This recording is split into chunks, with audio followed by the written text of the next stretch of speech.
But you did mention McLaren, and you mentioned their development, and I'm going to utilize this as a hard segue into, damn, they looked pretty good this weekend, Kevin. I was excited. And you know what?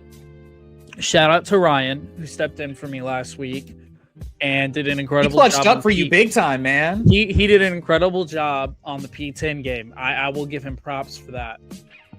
But it's a shame that the TLPs were not able to see my faith in McLaren going into Miami. I had Lando Norris as the winner of the race going into practice one.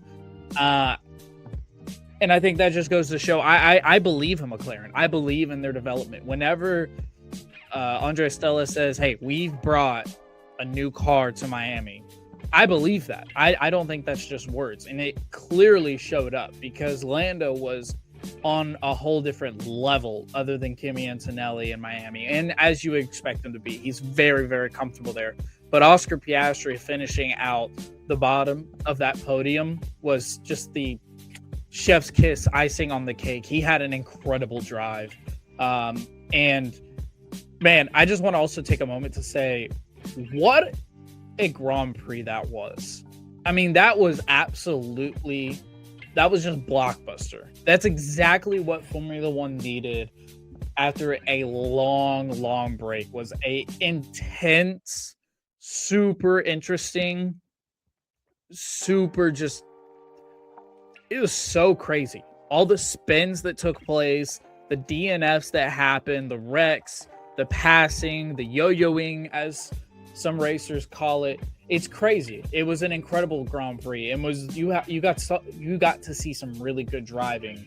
And I think that McLaren probably showed up as the best overall team of the weekend. But I think when you look at some of the mid-level teams, I think Williams had a pretty okay weekend compared to what we've seen from them this year. You got to feel bad for Isaac Hadjar and what that Red Bull could have looked like with how Max was performing. I mean, Max was on another.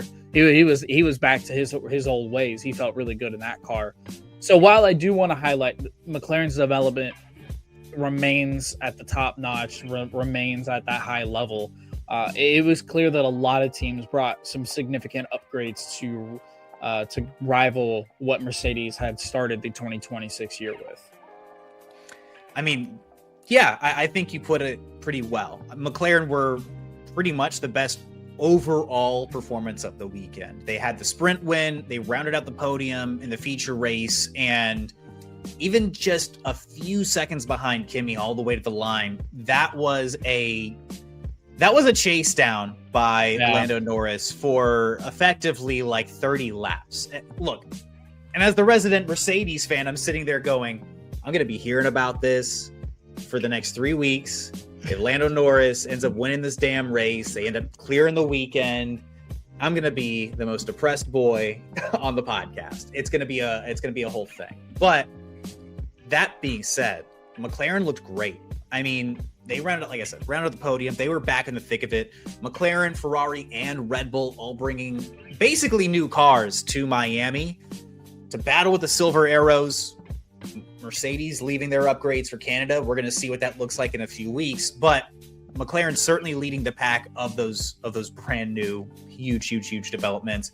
Norris looked a lot more comfortable in the car. He got that win on Saturday in dominant fashion, mind you. The P2 on Sunday, 24 seconds ahead of his teammate in P3 and Oscar Piastri, who did start P7.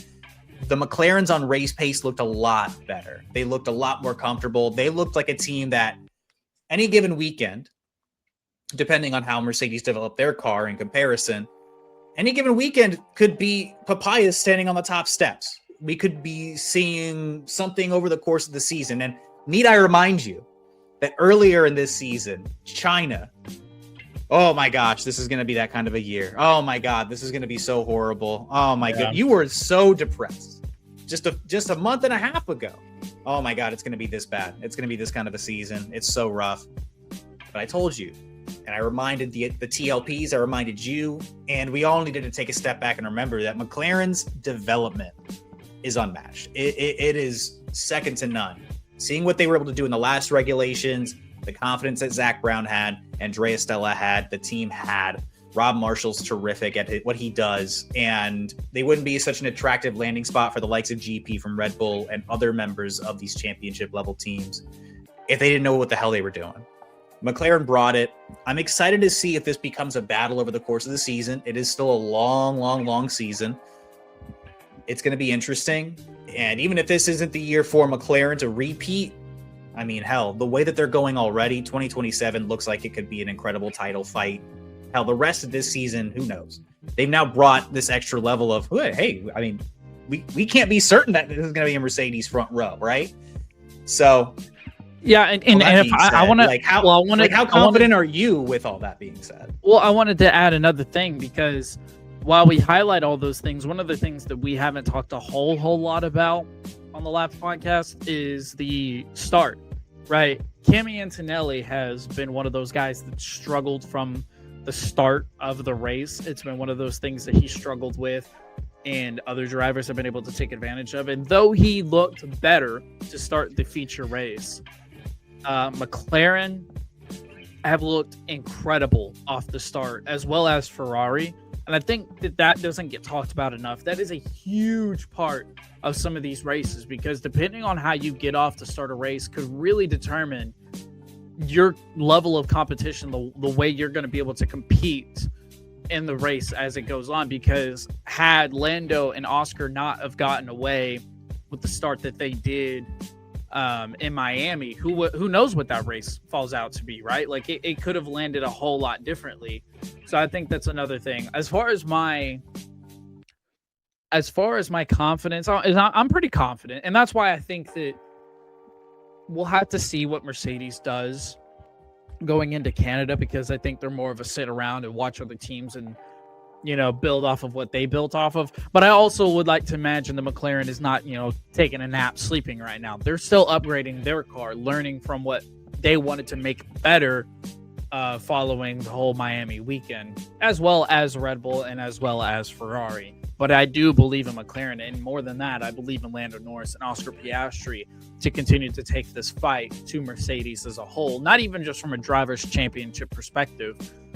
They want the constructors title. I know that's what they want. And individually, look, if they have the best drivers to do it, then Zach Brown said they have the best drivers to do it. But constructors is always going to be their goal. Yeah, I think that over the course of this season, we'll see. It really is going to start to look like a development battle. I think that Mercedes off to an early lead where they are. It might be a bit challenging to claw that quite back. It just depends, right? Like if Mercedes hit a big rough patch, they have a handful of races that are similar to the way that McLaren started the season. Who knows, right? But my feelings are similarly, Mercedes are now under pressure to really nail this upgrade package coming into Canada. Because if McLaren can jump past Ferrari this quickly and bring it to this tight of a margin on a race day with close margins on qualifying across the board, who's to say this doesn't begin to swing back in that papaya direction over the course of the season? If anything, having 2 less races in April is only potentially going to hurt Mercedes in that they can only get but so many points. McLaren, you know, if they're right there neck and neck, who knows? Opportunities being fewer and far between, we'll see. But McLaren have crawled back into this picture. As a Mercedes fan, makes me a little bit worried. You know, I thought this was going to be a dominating start to the next regulation, and now we've got some actual fun racing though, and that's the benefit of what's been happening. Having 5 weeks off can change the entire car, as we've seen. I guess now my curiosity is though, I mean, if all the other teams were basically able to overhaul the entire damn car going into Miami, I think Mercedes only brought like 2 incredibly small things, an exhaust tweak and a front nose tweak. Basically, that's it. I'm really curious to see what this Mercedes is going to look like in Canada. I'm sure they're looking at what, like you mentioned, the rest of the field. What did they bring? What was working for the rest of the teams in Miami? Okay, maybe we can innovate a little bit more on that. Oh, that looked like it was working really, really well for McLaren. That looked like that worked really well for Ferrari. Oh man, Red Bull really found something interesting here. Keeping all those upgrades back at the factory for just a little bit longer, allowing them to tweak and fine tune a little bit more. I'm really curious to see what that's going to look like. But if they botch it, we got a hell of a race to the end of the season. I'm just saying. Do you think Mercedes will add the Macarena wheel? The Macarena. I don't know. I doubt Ferrari it, added it actually. back, so Ferrari feel pretty good about it. Red Bull brought their version of it. And speaking of Red Bull, we're going to talk about them in just a moment. But Red Bull brought that rotisserie wing, is what they kept calling it during the course of the weekend on the broadcasts.